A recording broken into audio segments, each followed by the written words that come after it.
So I think that, our emphasis this week has been on everybody, self-assessing, coaches, myself, players.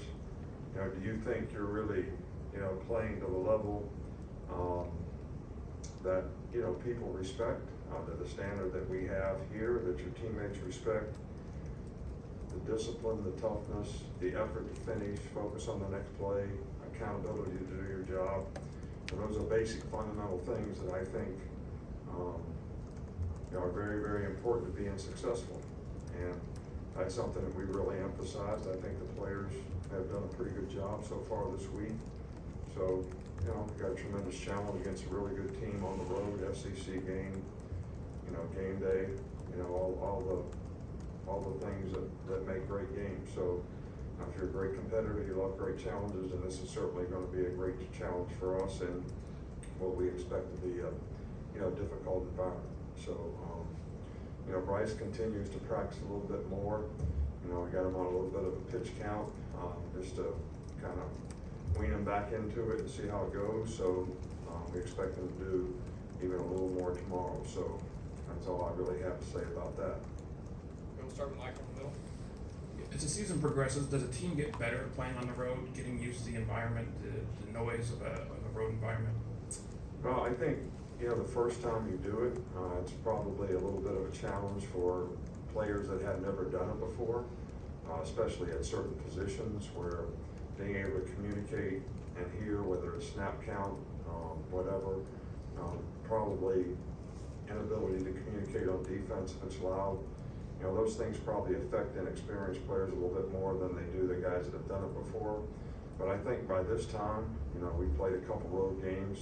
You hope that experience is enhanced, the guys on the team's expectations of what's going to happen, how it's going to be, what they have to overcome, how they need to play, how they need to focus, in that kind of environment. Back on this side with Chase. There's been a lot of talk this week about all the pressure in the defensive package that's gotten Will and Braswell and Turner on the field together and what they did against Texas A&M pass pressure-wise. How good is that group against the run? And by that I mean the whole 11 in the grouping, not just those three guys. And how important is that against a Tennessee team that's hard to substitute against?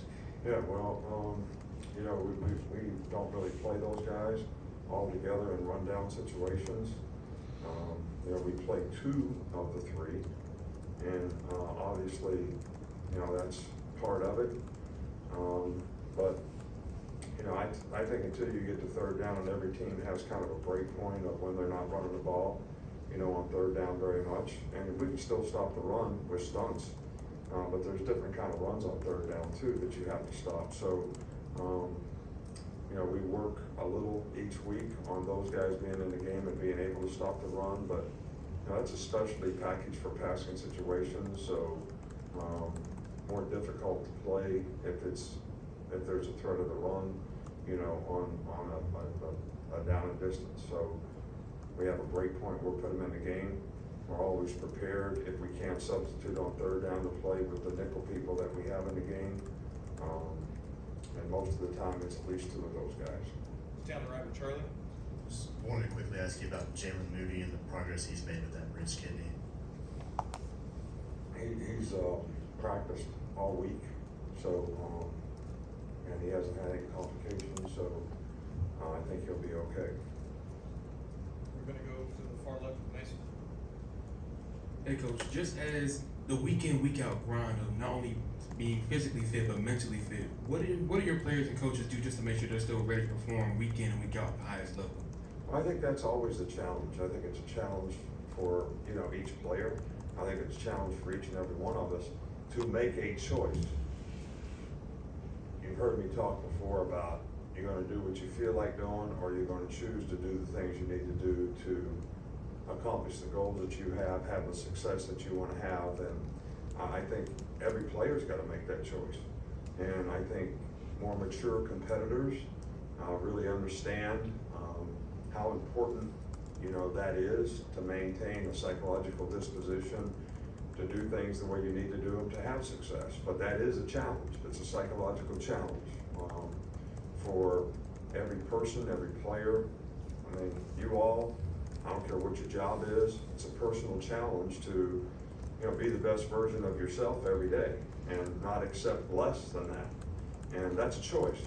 And, when you say, I don't feel like going to work today, or I don't feel like practicing today, obviously you're not gonna be playing to the level that you need to play to. So we're constantly trying to get our players to understand, how do you have to edit your behavior, make the choices and decisions that are gonna help you accomplish the goals that you have.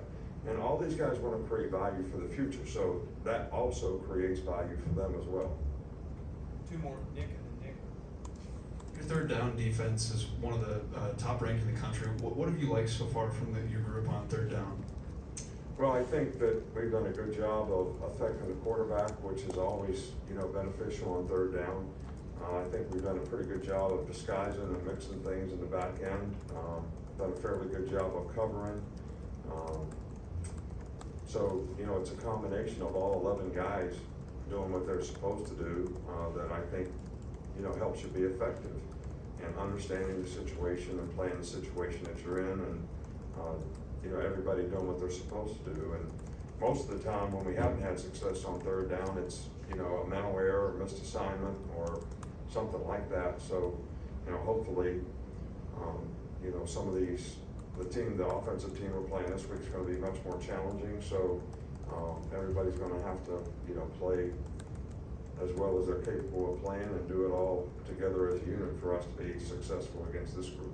Finish up with Nick afterwards. Will Reichert's missed a couple of the last few weeks. He's been so consistent for so long. At what point do you go over and talk to him, or you try to check in on him and that unit that's had a couple of missed games? Will's been kicking for a long time. We've got a lot of confidence in him. Nobody can make every kick, but I just don't want him to press. I don't want him to feel like there's any anxiety or pressure for, him to do something. He obviously made the game-winning kick at Texas, and, he's been a very consistent, guy for us, and we have a lot of confidence in him, and I don't usually feel like there's any reason to go sort of, when I talk to the guys, it's usually to tell them they did a good job. And if they don't hit a good one, punt a good one, kick a good one, it's, hey, forget about it, focus on the next one. Because those guys aren't like players. They don't play 70 plays in a game. They're like assassins. They got one shot. They got to make it count, and that's the mindset they have to have. So to focus and be prepared to do it the next time is probably the most important thing. Thanks, Jim. All right, so I got a question. Am I allowed to ask a question? This Yankee shirt you got on, I mean, is this for real, or you just? Well, I just got show? back from the game yesterday, so I flew in late. You're a Yankee fan? Yeah. All right, that's good. I like that. You got two of them over there.